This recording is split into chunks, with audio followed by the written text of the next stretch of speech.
बेहद स्वागत आप सभी का। मैं आपके साथ अब्दुल नबी हसन हूं। हरियाणा पंजाब का खास बुलेटिन देखना शुरू कर चुके हैं आप। बुलेटिन को विस्तार से अब जानते हैं।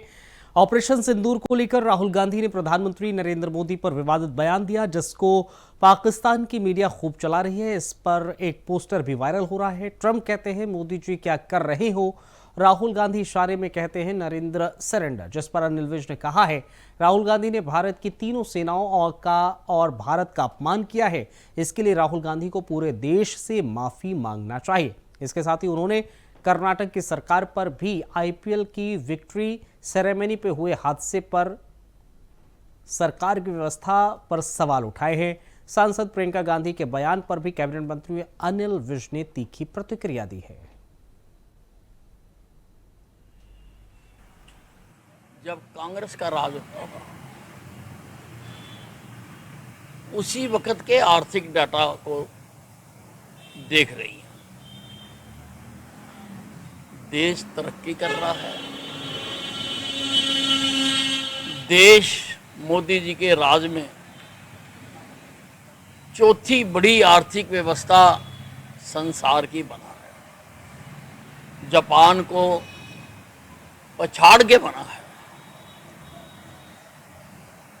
और 2047 तक भारत को विकसित राष्ट्र बनाने के लिए हर स्तर पर आदरणीय मोदी जी के मार्गदर्शन में काम चल रहे हैं। ऐसे में ऐसे निरुत्साहित करना, नकारात्मक बयान देना देश की प्रगति में रोड़े अटकाने के समान। भारतीय जनता पार्टी के प्रदेश प्रभारी सतीश पूनिया ने सोनीपत के सेक्टर 7 में बीजेपी जिला कार्यालय में आयोजित प्रेस कॉन्फ्रेंस को संबोधित किया। प्रधानमंत्री नरेंद्र मोदी के नेतृत्व में केंद्र सरकार के 11 साल पूरा होने के उपलक्ष्य में 5 जून से 15 अगस्त तक हरियाणा भर में संकल्प से सिद्धि तक अलग अलग जन कल्याणकारी कार्यक्रमों के आयोजन की घोषणा हुई। कांग्रेस पर निशाना साधते हुए सतीश पूनिया ने कहा, कांग्रेस का नेतृत्व आज दिशाहीन है। चंडीगढ़ में हो रही कांग्रेस हाईकमान की बैठक पर टिप्पणी करते हुए उन्होंने कहा, चाहे राहुल गांधी कितनी भी कोशिश कर ले, कांग्रेस को पुनर्जीवित नहीं किया जा सकता। जैसा अभी हमारे अध्यक्ष जी ने बताया, एक विशेष अभियान 5 जून से और 15 अगस्त तक, जिसमें मोदी सरकार के 11 वर्ष पूर्ण होने की उस संकल्प से सिद्धि के सफर के उन सारी चीजों को लेकर राजनीतिक, सामाजिक और सरोकारों से जुड़े हुए कार्यक्रमों को हाथ में लिया है। कल विश्व पर्यावरण दिवस है और पार्टी बहुत नीचे के स्तर पर जो अभियान चला रखा है, एक पेड़ मां के नाम, तो पार्टी के प्रत्येक कार्यकर्ता प्रत्येक बूथ पर पेड़ लगाने का काम करेगा। इस काम को हम लोग 15 अगस्त तक चलाएंगे, पेड़ लगाने को, क्योंकि बारिश की और बाकी सब कठिनाइयों को देखते हुए कि ये पार्टी का एक लगातार निरंतर उपक्रम बने और कार्यकर्ताओं की आदत में भी आए कि वो ये पेड़ लगाने का काम करें। 8 तारीख को राष्ट्रीय अध्यक्ष जी 11 वर्षों की सफलता को लेकर प्रेस कॉन्फ्रेंस करेंगे। उसके बाद प्रदेशों की राजधानी में मुख्यमंत्री और जिम्मेवार लोग करेंगे और उसके बाद जिलों में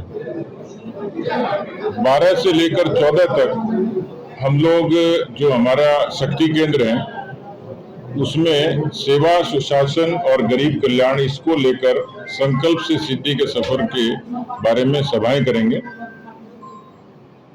15 से लेकर 17 तक ये काम हम लोग नीचे शक्ति केंद्रों तक करेंगे और 12 से 14 तक मंडलों में करेंगे। 17 से 21 तक अंतर्राष्ट्रीय योग दिवस की तैयारी और 21 तारीख को प्रत्येक मंडल में योग दिवस के कार्यक्रम होंगे। 23 जून हमारे लिए एक विशेष महत्व रखता है, जिस दिन भारतीय जनता पार्टी जनसंघ के जो संस्थापक थे डॉक्टर श्यामा प्रसाद मुखर्जी, उनका बलिदान हुआ था।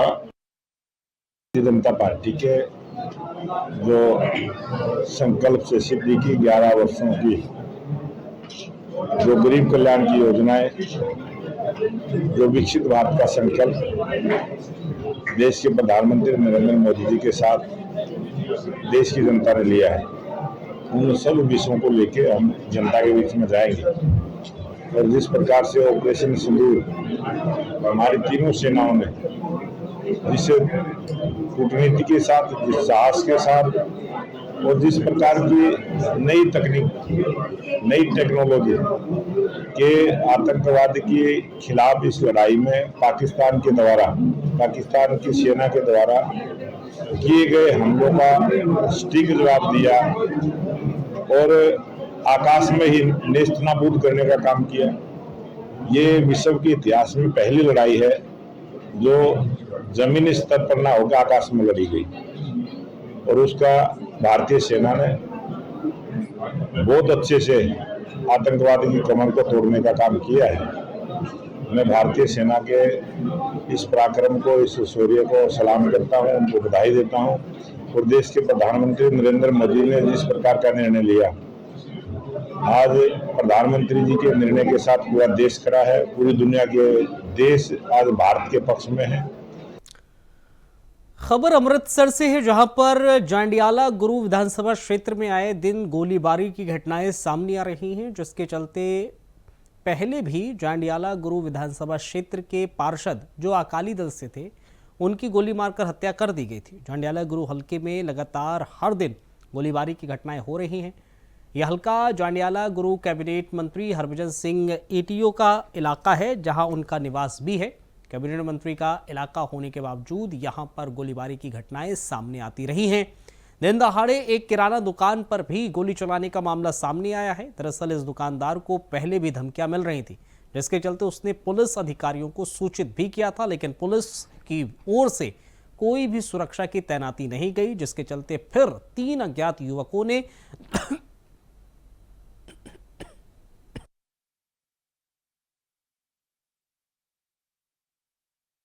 ਗੱਲ ਇਹ ਆਈ, ਮੈਂ ਤੇ ਇੱਥੇ ਆਪਣਾ ਕੰਮ ਕਰਦਾ ਪਿਆ, ਸਾਹਮਣੇ ਉਹ ਮਾਲ ਲਾਉਂਦਾ ਪਿਆ ਸੀ ਇੱਕ ਆ ਕੇ ਨਿਰਮਾ ਦਾ, ਤੇ ਉੱਥੋਂ 3 ਜਣੇ ਆਏ ਆ ਸਪਲੈਂਡਰ ਮੋਟਰਸਾਈਕਲ ਤੇ, ਉਹ ਗੋਲੀਆਂ ਚਲਾ ਕੇ ਅੱਗੇ ਚਲੇ ਗਏ ਤੇ ਉਹ 2 ਗੋਲੀਆਂ ਉਹਨਾਂ ਦੀ ਲੱਗੀਆਂ ਹੋਈ ਆ ਤੇ ਹੁਣ ਐਡਮਿਟ ਕਰਵਾਇਆ। ਵੇਖੋ ਕਿੱਥੇ ਕਰਵਾਇਆ।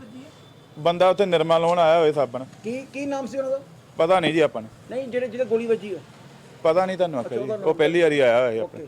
ਤੇ ਕਿੰਨੇ ਵਜੇ ਦੀ ਗੱਲ ਲੱਗੀ ਜੀ? 11:50-55 ਮਿੰਟ ਦੀ। ਤੇ ਕਿੰਨੇ ਜਣੇ? 3 ਜਣੇ ਹੈਗੇ ਜੀ। ਕਾਹਤੇ ਆਏ? मोटरसाइकिल ਤੇ मोटरसाइकिल ਹਾਂਜੀ ਮੂੰਹ ਬੰਨੇ ਹੋਏ। ਕਿਸ ਸਾਈਡ ਤੋਂ ਆਏ ਤੇ ਕਿਸ ਸਾਈਡ ਦੇ? ਇੱਧਰਲੀ ਸਾਈਡ ਤੋਂ ਆਏ ਤੇ ਇੱਧਰ ਸਿੱਧਾ ਆਪਣਾ ਨਹਿਰ ਵਾਲ ਚਲੇ ਗਏ। ਨਹਿਰ ਵਾਲ ਪਾਸੇ ਗਏ। ਹਾਂਜੀ ਬਿਹਾਰ ਮੇਨ ਜੰਡੇ ਵਾਲੇ ਥਾਂ ਨਹੀਂ ਆਏ? ਹਾਂਜੀ ਮੇਨ ਜੰਡੇ ਵਾਲੇ ਤੋਂ। ਕੀ ਕਾਰਨ ਹੈ ਗੋਲੀ ਚੱਲਦੀ? ਥ੍ਰੈਡ ਦੀਆਂ ਕਾਲਾਂ ਆਉਂਦੀਆਂ ਪਈਆਂ ਸਾਨੂੰ 15-20 ਦਿਨ ਤੋਂ। ਤੁਸੀਂ ਕੰਪਲੇਂਟ ਕੀਤੀ? ਹਾਂਜੀ ਕੰਪਲੇਂਟ ਕੀਤੀ ਹੋਈ ਹੈ ਸਾਰੀ। ਤੇ ਪੁਲਿਸ ਵੱਲੋਂ ਕੀ ਫਿਰ ਕਾਰਵਾਈ ਕੀਤੀ? ਪੁਲਿਸ ਵੱਲੋਂ ਵੇਖੋ ਜੀ ਤੁਹਾਡੇ ਸਾਹਮਣੇ ਹੈ ਜੋ ਕਰਦੇ ਪਏ। ਕਿੰਨੀਆਂ ਗੋਲੀਆਂ ਚਲਾਈਆਂ ਉਹਨਾਂ ਨੇ? 2 ਤੋਂ 3 ਫਾਇਰ ਹੋਏ ਜੀ। ਹਾਂਜੀ ਮੂੰਹ ਬੱਧੇ ਹੋਏ। ਹਾਂਜੀ ਨਹੀਂ ਜੀ ਅਜੇ ਕੁਝ ਨਹੀਂ ਪਤਾ ਲੱਗਾ। ਨਾ ਹੀ ਤਾਂ ਸਰਕਾਰ ਇਹ ਵੀ SHO ਸਾਹਿਬ ਨੇ ਇਹ ਵੀ ਕਿਹਾ ਵੀ ਕਿ ਚਲੋ ਸਾਨੂੰ ਗਨਮੈਨ ਦਿੱਤਾ ਜਾਵੇ, ਭਾਵੇਂ ਇੱਕ ਹੀ ਦਿੱਤਾ ਜਾਵੇ, ਪਰ ਉਹਨਾਂ ਵੱਲੋਂ ਚਲੋ ਕੋਈ ਨਹੀਂ ਅਜੇ ਦਿੱਤਾ ਗਿਆ। ਬਾਕੀ PCR ਵਾਲੇ ਆਉਂਦੇ ਸੀ ਉਹ ਪਰ 5-10 ਮਿੰਟ ਆ ਕੇ ਚਲੇ ਜਾਂਦੇ ਸੀ, ਉਹਨਾਂ ਨਾਲ ਸਾਡਾ ਕੀ ਬਣਦਾ। ਤੁਹਾਨੂੰ ਕੰਪਲੇਂਟ ਦਿੱਤੀ ਨੂੰ ਕਿੰਨੇ ਦਿਨ ਹੋ ਗਏ ਪੁਲਿਸ ਨੂੰ? 15-20 ਦਿਨ ਹੋ ਗਏ। ਤੇ ਤੁਹਾਨੂੰ ਪੁਲਿਸ ਜਿਹੜੀ ਅਪਲਾਈ ਨਹੀਂ ਕੀਤੀ? ਨਹੀਂ ਸਿਕਿਉਰਿਟੀ ਅਸੀਂ ਆਪਣਾ ਗਾਰਡ ਰੱਖਿਆ ਹੋਇਆ ਇੱਕ। ਗੱਲ ਇਸੇ ਵਿਚਾਰਾ ਤਕਰੀਬਨ ਵੀ ਸੌਦਾ ਲਾਉਣ ਆਇਆ ਵਾ ਤੇ ਇਹਨੇ ਵਾ ਗੋਲੀ ਚਲਾ ਕੇ ਉਹਨੂੰ ਮਾਰ ਗਏ ਆ। ਤੇ ਵੇਖੋ ਗੱਲ ਤੇ ਮਾੜੀ ਹੈ, ਦਿਨ ਦੀ ਵੀ ਕਿਸੇ ਦਾ ਕੁੱਤੇ ਜਿੰਨਾ ਕਦਰ ਨਹੀਂ ਆ। ਤੇ ਵੇਖੋ ਉਹ ਵੀ ਆਪਣੀ ਮਿਹਨਤ ਕਰਕੇ ਰੋਟੀ ਖਾਂਦੇ, ਸਭ ਦਾ ਕੰਮ ਤਾਂ ਕੋਈ ਵੀ ਨਹੀਂ ਐਵੇਂ ਹੁੰਦਾ ਵੀ ਸਾਰਾ ਦਿਨ ਮਿਹਨਤ ਕਰਦੇ ਤੇ ਕਰਿਆਨੇ ਵਾਲੇ ਵੀ। ਤੇ ਕਦੇ ਕਿੰਨੇ ਦਿਨ ਧਮਕੀ ਦਾ ਰੌਲਾ ਆਉਣ ਡਿਆ। ਬੰਦੇ ਦੇ ਹਸਪਤਾਲ ਲੈ ਕੇ ਗਏ ਆ ਜੀ, ਤੇ 2-3 ਗੋਲੀਆਂ ਚੱਲ ਕੇ। ਮੈਂ ਇਹ ਸਮਝਿਆ ਵੀ ਪਟਾਕੇ ਚਲਾਉਣ ਦੇ ਮੁੰਡੇ ਆਲੇ ਮੋਟਰਸਾਈਕਲਾਂ ਚਲਾਉਂਦੇ ਆ। ਕਿੰਨੇ ਜਣੇ ਸੀਗੇ? ਉਹ ਵੀ 2-3 ਜਣੇ ਸੀ। ਇੱਧਰ ਨਹਿਰ ਵੱਲ ਨੂੰ ਚਲੇ ਗਏ, ਇੱਧਰ ਸ਼ਹਿਰ ਵੱਲੋਂ ਆਏ ਆ। ਨਹੀਂ ਪਿੱਛੋਂ ਵੇਖੇ ਆ, ਪਿੱਛੋਂ ਮੋਟਰਸਾਈਕਲ ਤੇ। ਮੋਟਰਸਾਈਕਲ ਦੀ ਨੰਬਰ ਪਲੇਟ ਵੀ ਨਹੀਂ ਆ। ਮੰਗ ਕਰਦੇ ਇਨਸਾਫ ਹੋਣਾ ਚਾਹੀਦਾ ਵੀ ਇਹ ਕੰਮ ਨਹੀਂ ਹੋਣੇ ਚਾਹੀਦੇ। 8 ਦਿਨ ਜਨਾਲੇ 'ਚ ਬੰਦਾ ਮਾਰ ਦਿੰਦੇ ਆ, 8 ਦਿਨ ਨੂੰ ਇੱਕ ਦਾ ਭੋਗ ਨਹੀਂ ਮਿਲਿਆ ਦੂਜਾ ਮਾਰ ਦਿੰਦੇ ਆ। ਇਨਸਾਫ ਇਹ ਕਰਦੇ ਵੀ ਲੋਕਾਂ ਦੀ ਭਲਾ ਹੋਣਾ ਚਾਹੀਦਾ ਵਾ। ਇਹ ਸਰਲੀ ਕਰਿਆਨਾ ਸਟੋਰ ਆ, ਉਹਦੇ ਸਾਹਮਣੇ ਉਹਨਾਂ ਦਾ ਇੱਕ ਜਿਹੜਾ ਸਮਾਨ ਮਟੀਰੀਅਲ ਵਾਲਾ ਸਟੋਰ ਆ, ਉੱਥੇ ਅੱਜ ਡਿਲੀਵਰੀ ਦੇਣ ਵਾਸਤੇ ਕੋਲਡ ਡਰਿੰਕਸ ਦੀ ਕੋਈ ਆਇਆ ਸੀਗਾ ਆਪਣੀ ਮੋਟਰਸਾਈਕਲ ਵਾਲੀ ਰੇਹੜੀ ਤੇ 3 ਬੰਦੇ ਜਿਹੜੇ ਜਿਨ੍ਹਾਂ ਨੇ ਕਾਲੇ ਕੱਪੜੇ ਨਾਲ ਮੂੰਹ ਢੱਕੇ ਹੋਏ ਸੀਗੇ ਤੇ ਮੋਟਰਸਾਈਕਲ ਤੇ ਆਏ ਆ। ਮੋਟਰਸਾਈਕਲ ਦੀਆਂ ਨੰਬਰ ਪਲੇਟਾਂ ਜੋ ਸਾਨੂੰ ਦੱਸਿਆ ਗਿਆ ਵੀ ਮਰੋੜੀਆਂ ਹੋਈਆਂ ਵਾ ਤੇ ਉਹ ਉਹਨਾਂ ਨੇ 2 ਫਾਇਰ ਕੀਤੇ ਆ। ਇੱਕ ਫਾਇਰ ਉਹਦੇ ਜਿਹੜਾ ਡਿਲੀਵਰੀ ਦੇਣ ਆਇਆ ਸੀ ਉਹਦੇ ਪੱਟ ਦੇ ਵਿੱਚ ਪਿੱਛੋਂ ਲੱਗਾ ਵਾ। ਉਹਨੂੰ ਮੈਂ ਮੁਲਾਜ਼ਮ ਭੇਜ ਕੇ ਨਾਲ ਹਸਪੀਟਲ ਭੇਜਤਾ ਵਾ। ਅਸੀਂ ਮੌਕੇ ਤੇ ਤੁਰੰਤ ਹੀ ਸਾਡਾ PCR ਵੀ ਤੇ ਅਸੀਂ ਵੀ ਬਿਲਕੁਲ ਤੁਰੰਤ ਪਹੁੰਚ ਗਏ ਆ। ਜਿਹੜੇ ਨਾਮਲੂਮ ਵਿਅਕਤੀਆਂ ਨੇ ਫਾਇਰਿੰਗ ਕੀਤੀ ਆ ਉਹਨਾਂ ਦੇ ਮਗਰ ਅਸੀਂ ਇੱਕ ਟੀਮ ਉਹਨਾਂ ਦੇ ਮਗਰ ਲਾਈ ਆ। ਇੱਕ ਅਸੀਂ ਕੈਮਰੇ ਦੇਖ ਰਹੇ ਆ ਤੇ ਬਾਕੀ ਜਿਹੜੀ ਜੋ ਬਣਦੀ ਕਾਨੂੰਨੀ कार्रवाई ਉਹ ਕੀਤੀ ਜਾਊਗੀ। मोदी सरकार के 11 साल पूरा होने के बाद 11 साल संकल्प के सिद्धि तक कार्यक्रम के तहत अंबाला लोकसभा की कार्यशाला का आयोजन हुआ है। इस कार्यशाला में राज्यसभा सांसद रेखा शर्मा, कार्यक्रम संयोजक बंतो कतारिया के साथ पूर्व विधानसभा के अध्यक्ष ज्ञानचंद गुप्ता भी मौजूद रहे। कार्यक्रम समापन के बाद सभी अंबाला के गीता ज्ञान पार्क पहुंचे। यहां मां के नाम एक पेड़ लगाया। इस दौरान मीडिया से बातचीत करते हुए बीजेपी प्रदेश अध्यक्ष मोहनलाल बडोली ने कहा है कि मोदी सरकार की संकल्प से लेकर सिद्धि तक की सरकार के 11 साल पूरे हुए हैं। इस उपलक्ष्य में कार्यशाला का आयोजन किया गया है। जून 2025 को और देश के प्रधानमंत्री नरेंद्र मोदी जी की जो सेवा, सुशासन और गरीब कल्याण की संकल्प से सिद्धि तक की 11 वर्षों की जो सरकार, उन सब की उपलब्धियों को लेके आज एक कार्यशाला का आयोजन यहाँ पर हुआ है। और विश्व पर्यावरण दिवस है। आज यहाँ इस जियो ज्ञान पार्क में पौधारोपण का कार्य भी हुआ है। और देश के प्रधानमंत्री नरेंद्र मोदी जी ने सबको आह्वान किया कि एक पेड़ माँ के नाम। जिस प्रकार से माँ की ममता सबको मिलती है, उसी प्रकार से पेड़ की छाया उसी ममता का काम करती है। और पेड़ सभी पक्षियों के लिए भी, पशुओं के लिए भी और मनुष्यों के लिए भी एक ममता से भरा हुआ काम पेड़ के माध्यम से होता है। और सभी से आह्वान है, आज देश में बहुत जरूरी है पेड़ ज्यादा संख्या में लगे। और देश के प्रधानमंत्री नरेंद्र मोदी जी ने अनेक अभियान इसी प्रकार से पूरे 11 वर्षों में चलाए, चाहे स्वच्छता का अभियान हो, चाहे बेटी बचाओ बेटी पढ़ाओ का हो। और सभी क्षेत्रों में अच्छे से पूरे देश में, पूरी दुनिया में जो एक पहचान बनाने का काम किया है। आज पूरे विश्व में भारत जिस सम्मान की दृष्टि से भारत को देखा जाता है, देश के 140 करोड़ लोगों को जो सम्मान पूरी दुनिया में मिलता है, ये देश के प्रधानमंत्री नरेंद्र मोदी जी की त्याग, तपस्या और उनका परिश्रम। आज देश विकास की दृष्टि से जिस प्रकार से पूरे विश्व में आर्थिक दृष्टि से हम आज 4थे नंबर का देश बने हैं, बहुत सारी ऐसी योजनाएं हैं जिससे सभी भारतवर्षियों को गौरव महसूस होता है। और अभी जो हाल में ही ऑपरेशन सिंदूर, जो आतंकवाद को खत्म करने के लिए जो लड़ाई पाकिस्तान की भूमि पर पनप रहे आतंकवाद को खत्म करने के लिए अपने देश की जमीन से ही दूसरे देश की भूमि पर ट्रेनिंग लेने के कैंप हो, चाहे वो अपना प्रशिक्षण लेने का उनका स्थान हो, उन सबको 9 ठिकानों को ध्वस्त करने का काम किया। खबर अमृतसर से है, जहां पर पुलिस को बड़ी कामयाबी मिली है। दरअसल 4 किलो मादक पदार्थ और एक कार के साथ 6 आरोपियों को गिरफ्तार किया गया है।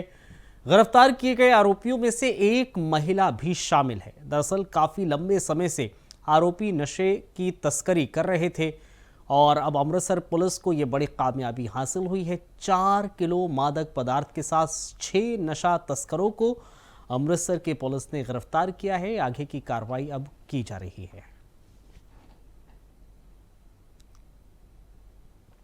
जी हरजीत जीता 38 साल का, जज सिंह 19 साल का, ਜਿਹੜੇ ਜਸਵੀਰ ਨਾਲ ਰਿਲੇਟਡ ਨੇ, ਵਿਸ਼ਾਲ 23 ਸਾਲ ਦਾ, ਸੈਵਨਵੀਰ 25 ਸਾਲ ਦਾ, ਦਦਾਰ ਸਿੰਘ एलियस काली 50 साल का। नहीं सारे इकट्ठे नहीं जी, अलग अलग पर्चे 2 दर्ज हुए है। इन्हां च कॉमन कनैक्शन मैं पहला जिद्दां ब्रीफिंग किया कि पाकिस्तानी समगलर ने, उन्होंने ही मतलब कॉमन सप्लाई चेन तुसीं कह सकते हो is common in both.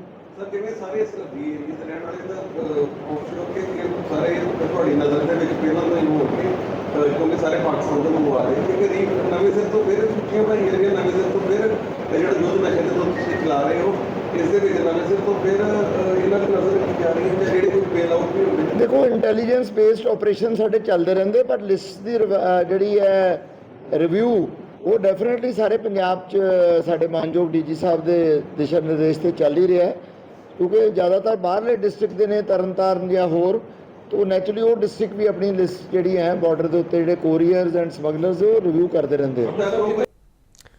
Hoshiarpur के हल्का तलवाड़ा से हिमाचल के शहर दौलतपुर को जाने वाले मुख्य सड़क मार्ग पर पड़ते मारवाड़ी टोल बैरियर नज़दीक पंजाब के दर्जन से ज़्यादा गांव के लोग टोल टैक्स से परेशान हैं। दरअसल लोगों का कहना है कि पंजाब हिमाचल बॉर्डर पर रहने वाले लोग जो पंजाब के हैं, जितनी बार भी यहाँ से गुजरते हैं 70 रुपये टोल देकर गुजरना पड़ता है।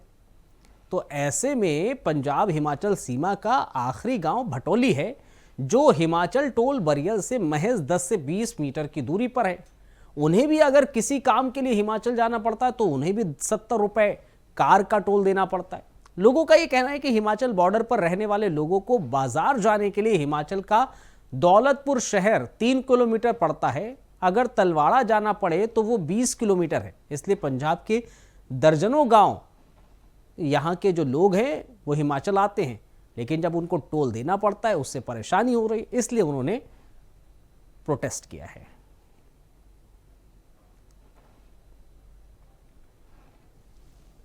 ਭਾਜੀ ਇਹ ਬਿਲਕੁਲ ਬਾਰਡਰ ਤੇ ਪਿੰਡ ਵਸੇ ਹੋਏ ਨੇ, ਜਿਨ੍ਹਾਂ ਦੀਆਂ ਜ਼ਮੀਨਾਂ ਜਿਹੜੀਆਂ ਨੇ ਹਿਮਾਚਲ 'ਚ ਨੇ, ਘਰ ਪੰਜਾਬ 'ਚ ਨੇ, ਜਾਂ ਘਰ ਹਿਮਾਚਲ 'ਚ ਨੇ ਤੇ ਜ਼ਮੀਨਾਂ ਪੰਜਾਬ ਦੇ ਵਿੱਚ ਨੇ।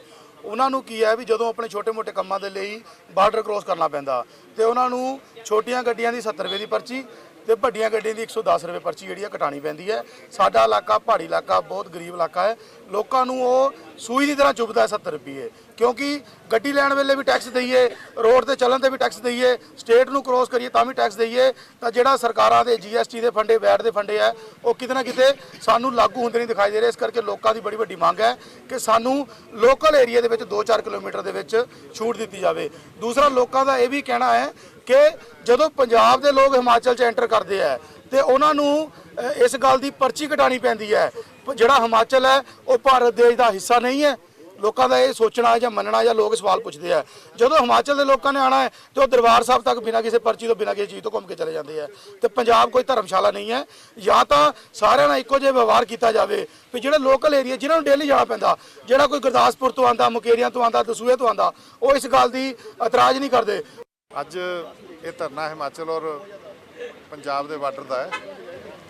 ਇੱਥੇ ਕੁਝ ਨੇੜੇ ਦੇ 5-7 ਪਿੰਡਾਂ ਦੀ, ਜਿਵੇਂ ਭਵਨੌਰ, ਸਦਾਨੀ, ਰਾਮਗੜ੍ਹ, ਚਰੇੜਾ, ਇਹਨਾਂ ਪਿੰਡਾਂ ਦੇ ਲੋਕਾਂ ਦੇ ਵਾਸਤੇ ਇੱਕ ਛੋਟਾ ਟਾਊਨ, ਛੋਟਾ ਸਿਟੀ ਜਿਹੜਾ ਉਹ ਦੌਲਤਪੁਰ ਹੈ। ਇਹਨਾਂ ਦੀ ਹਰ ਜ਼ਰੂਰਤ ਛੋਟੀ ਮੋਟੀ, ਇਹਨਾਂ ਦੀ ਕਰਿਆਨੇ ਦੀ, ਇਹਨਾਂ ਦੀ ਦਵਾਈ ਦੀ, ਇਹਨਾਂ ਦੇ ਕੱਪੜੇ ਦੀ, ਉਹ ਸਕੂਲਿੰਗ ਦੀ, ਬੱਚਿਆਂ ਦੀ, ਇਹਨਾਂ ਦੀਆਂ ਜਿਹੜੀਆਂ ਜ਼ਰੂਰਤਾਂ ਉਹ ਦੌਲਤਪੁਰ 'ਚ ਪੂਰੀਆਂ ਹੁੰਦੀਆਂ, ਜਿਹੜਾ ਕਿ ਇੱਥੋਂ ਸਿਰਫ 2-2.5 ਕਿਲੋਮੀਟਰ ਤੇ ਹੈ। ਤੇ ਇਹਨਾਂ ਲੋਕਾਂ ਦਾ ਜਦੋਂ ਵੀ ਬੈਰੀਅਰ ਤੇ ਜਾਣਾ ਹੁੰਦਾ, ਇਹਨਾਂ ਨੇ ਆਪਣੀਆਂ ਛੋਟੀਆਂ ਜ਼ਰੂਰਤਾਂ ਨੂੰ ਜਾਂ ਆਪਣੀਆਂ ਜ਼ਮੀਨਾਂ ਵਾਸਤੇ, ਜ਼ਮੀਨਾਂ ਵੀ ਸਧਾਣੀ ਪਿੰਡ ਇਸ ਤਰ੍ਹਾਂ ਦਾ ਇੱਥੇ ਕਿ ਜਿਹੜਾ ਹਿਮਾਚਲ ਦੇ ਟੋਲ ਨੂੰ ਪਾਰ ਕਰਕੇ ਫਿਰ ਜਾਣਾ ਪੈਂਦਾ। ਇਹਨਾਂ ਲੋਕਾਂ ਦੀ ਇਹ ਸਮੱਸਿਆ ਹੈ ਕਿ ਜਦੋਂ ਵੀ ਜਾਂਦੇ ਨੇ, ਕ੍ਰਾਸ ਕਰਦੇ ਨੇ, ਇਹਨਾਂ ਨੂੰ 70 ਰੁਪਏ ਦਾ ਟੋਲ ਦੇਣਾ ਪੈਂਦਾ। ਬਹੁਤ ਲੰਬੇ ਸਮੇਂ ਤੋਂ ਹੈ, ਕਿਉਂਕਿ ਇਹ ਜਿਹੜੇ ਹਿਮਾਚਲ ਸਟੇਟ ਟੈਕਸ ਲਗਾਇਆ ਸਾਡੇ ਏਰੀਏ ਤੇ, ਇਹ ਸਾਡਾ ਜਿਹੜਾ ਏਰੀਆ ਪੰਜਾਬ ਹੈ, ਅਸੀਂ ਇਹ ਕੰਢੀ ਏਰੀਏ ਦੇ ਰਹਿਣ ਵਾਲੇ ਹਾਂ। ਤੇ ਸਾਡਾ ਜਿਹੜਾ ਆਉਣ ਜਾਣ, ਜਿਸ ਤਰ੍ਹਾਂ ਸਾਡੀ ਰਿਸ਼ਤੇਦਾਰੀਆਂ, ਬਹੁਤ ਸਾਰੇ ਲੋਕ, ਅਸੀਂ ਲੋਕਲ 70% ਮੈਰਿਜ ਸਾਡੀਆਂ ਹਿਮਾਚਲ 'ਚ ਨੇ, ਔਰ ਅਕਸਰ ਸਾਡੇ ਬੱਚੇ ਜਾਂ ਸਾਡੇ ਪਰਿਵਾਰ ਜਾਂ ਸਾਡੇ ਲੋਕ ਆਪ ਜਾਂਦੇ ਨੇ। ਉਹਨਾਂ ਨੂੰ ਹਰ ਵਾਰ ਜਦੋਂ ਵੀ ਜਾਂਦੇ ਤਾਂ ਇਹ 70 ਰੁਪਏ ਆ ਕੀ ਹੈ, ਉਹਨਾਂ ਨੂੰ ਇੱਕ ਦੀ ਪੈਨਲਟੀ ਲਈ, ਕਈ ਵਾਰੀ ਉਹਨਾਂ 2 ਘੰਟੇ ਉੱਪਰ ਹੋ ਜਾਂਦੇ ਨੇ, ਉਹਨਾਂ ਨੂੰ 150 ਰੁਪਇਆ ਵੀ ਦੇਣਾ ਪੈਂਦਾ। ਤੇ ਲੋਕ ਬੜੇ ਪਰੇਸ਼ਾਨ ਨੇ। ਇਸ ਸਮੱਸਿਆ ਨੂੰ ਅਸੀਂ ਫੌਰੀ ਤੌਰ ਤੇ ਅਸੀਂ ਆਪਣੇ ਆਦਰਨੀय ਸਾਡੇ ਐਕਸ-MLA ਡੋਗਰਾ ਸਾਹਿਬ ਜੀ ਨਾਲ ਵੀ ਰਿਕੁਐਸਟ ਕੀਤੀ ਹੈ। ਉਹ ਡੋਗਰਾ ਸਾਹਿਬ ਜੀ ਇਸ ਗੱਲ ਨੂੰ ਲੈ ਕੇ ਹਿਮਾਚਲ ਦੀ ਜਿਹੜੀ ਸਰਕਾਰ ਹੈ, ਉਸ ਦੇ ਮੌਕੇ 'ਤੇ ਇਸ ਟਾਈਮ ਕਾਲੀਆ ਜੀ ਜਿਹੜੇ ਹੈ ਵਿਧਾਇਕ ਨੇ, ਉਹਨਾਂ ਨਾਲ ਗੱਲ ਕਰਕੇ ਇਸ ਮਸਲੇ ਦਾ ਉਹ ਫੌਰੀ ਤੌਰ ਤੇ ਹੱਲ, ਅੱਜ ਉਹਨਾਂ ਨਾਲ ਗੱਲ ਵੀ ਕਰ ਲਈ ਹੈ ਕਾਲੀਆ ਸਾਹਿਬ ਨਾਲ, ਤੇ ਅਸੀਂ ਜਿਹੜਾ ਇਹ ਟੋਲ ਪਲਾਜ਼ਾ ਹੈ ਇਹ ਲੱਗਿਆ ਤੁਹਾਡਾ, ਇਹਨੂੰ ਸਾਨੂੰ ਜਿਹੜੇ ਲੋਕਾਂ ਦੀ ਮੰਗ ਹੈ ਇਹਨੂੰ ਅੱਗੇ ਕੀਤਾ ਜਾਵੇ, ਤਾਂ ਕਿ ਜਿਹੜਾ ਸਾਡਾ ਇੱਕ ਸੰਧਾਣੀ ਪਿੰਡ ਹੈ, ਸਾਡੇ ਲੋਕ ਉੱਥੇ ਆਮ ਜਾਂਦੇ ਨੇ, ਆਮ ਜਾਣਾ ਕਰਕੇ ਉਹਨਾਂ ਦਾ ਆਮ ਜ਼ਮੀਨਾਂ ਵੀ ਉੱਥੇ ਹਨ, ਔਰ ਲੋਕਲ ਸਾਡੀ ਜਿਹੜੀ ਵੋਟ ਹੈ ਹਿਮਾਚਲ ਦੀ, ਉਹ ਸਾਡੇ ਸੰਧਾਣੀ ਦੀ ਵੋਟ ਸਾਡੀ ਭਵਨੌਰ ਦੇ ਵਿੱਚ ਉਹਨਾਂ ਦਾ ਇੱਕ ਬੂਥ ਹੈ ਇੱਥੇ ਪੈਂਦੀ ਹੈ, ਉਹਨਾਂ ਨੂੰ ਹਰ ਵਾਰ ਇੱਥੇ ਜਾਣ ਤੇ ਟੈਕਸ ਦੇਣਾ ਪੈਂਦਾ ਹੈ, ਉਹ कुछ 2-4 ਬੰਦਿਆਂ ਨੂੰ ਜਾਣਦੇ ਨੇ, ਬਾਕੀ ਸਾਰੇ ਲੋਕਾਂ ਨੂੰ ਨਹੀਂ ਜਾਣਦੇ। प्रकृति अमूल्य धरोहर है जो बिना किसी शर्त के जीवनदायिनी ऑक्सीजन प्रदान करती है। पर्यावरण के प्रति बच्चों को सजग करते हुए कार्यवाहक जिला बाल संरक्षण अधिकारी रंजन शर्मा ने यह कहा है कि महिला और बाल विकास की जिला बाल संरक्षण इकाई ने पर्यावरण दिवस के मौके पर पौधारोपण मिशन वात्सल्य को समर्पित किया है। जिस प्रकार से बच्चों को संरक्षण की आवश्यकता है, उसी प्रकार से पर्यावरण को भी संरक्षण की जरूरत है। प्लास्टिक की बजाय देसी थैलों का प्रयोग किया जाए। पर्यावरण प्लास्टिक से सबसे ज्यादा प्रभावित होता है। बच्चों को केवल किताबी ज्ञान ही नहीं, उन्हें प्रकृति से प्रेरित ज्ञान भी देना चाहिए। उन्होंने कहा कि पर्यावरण की रक्षा सभी को मिलकर करना है। पर्यावरण के प्रति अपने कर्तव्य को सभी लोगों को निभाना है। बच्चों को हमें पर्यावरण की रक्षा किस प्रकार करना चाहिए, उन प्रयासों को भी उसकी जानकारी बच्चों को देना चाहिए। विश्व पर्यावरण दिवस के अवसर पर मिशन वात्सल्य के अंतर्गत जिला बाल संरक्षण इकाई, महिला एवं बाल विकास विभाग, जिला उपायुक्त यमुनानगर के मार्गदर्शन में और हमारे जिला कार्यक्रम अधिकारी मैडम के मार्गदर्शन में आज एक ये प्रयास किया है कि ये पौधारोपण जो हमने किया है, जैसे मिशन वात्सल्य के अंतर्गत हमारा प्रयास रहता है कि सभी बच्चों को संरक्षण और सुरक्षा और देखभाल हम प्रदान करें। इसी प्रकार से एक वृक्ष लगाकर आज संकल्प लिया है कि प्रति महीने इस वृक्ष को यहाँ पर हम अलग अलग वृक्ष को यहाँ लगाएंगे ताकि हरा भरा एनवायरनमेंट हो सके, पर्यावरण को बचा सके, बच्चों की सुरक्षा के साथ साथ वृक्षों की सुरक्षा और एनवायरनमेंट की सुरक्षा कर सकें। इसी थीम के साथ, इसी मोटिव के साथ आज ये वृक्षारोपण किया गया मिशन वात्सल्य के अंतर्गत जिला बाल संरक्षण इकाई यमुनानगर द्वारा। चलिए, इस बुलेटिन में फिलहाल इतना ही, इजाजत दीजिए, नमस्कार।